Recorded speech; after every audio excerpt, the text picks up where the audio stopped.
अस्सलाम वालेकुम दोस्तों। आजकल एक बड़ी मेन मसला आ रहा है पेट फूलना या मैदे में गैस का होना।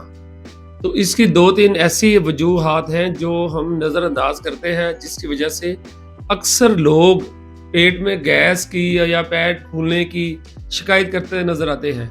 अक्सर छोटी-छोटी वजूहात होती हैं, लेकिन उनका डॉक्टरों के पास रश लगा होता है, जिसमें सबसे पहले हमारी कुछ जो तर्ज़ ज़िंदगी है उसको बदलना होगा। आजकल मोबाइल का दौर है, गहमा-गहमी है, हर बंदा जल्दी में है। जिसकी वज़ह से जब वो खाना खाता है तो जल्दी-जल्दी खा लेता है या जल्दी-जल्दी पानी पीता है, जिसकी वज़ह से वो खाना मैदे में जल्दी हज़म नहीं होता और गैस बनने का सबब बनता है।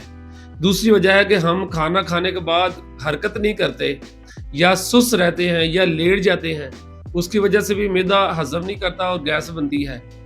तो तीसरी वजह से कुछ बंदा ज़हनी तौर पे परेशानी का शिकार रहता है, जो स्ट्रेस, इससे भी पेट में गैस बनती है। चौथी वजह से हम आजकल बहुत ज़्यादा कोल्ड ड्रिंक्स या सोडा वगैरह यूज़ करते हैं या फास्ट फूड यूज़ करते हैं, और वो करते भी लेट नाइट है, जिसकी वजह से हमारे मैदे में गैस बनती है।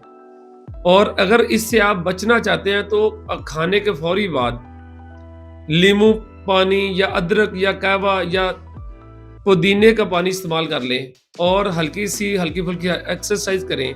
खाना खाने के बाद हल्की फुल्की वॉक ज़रूर करें, ताकि ये आपको मैदे में गैस को बनने ना दे।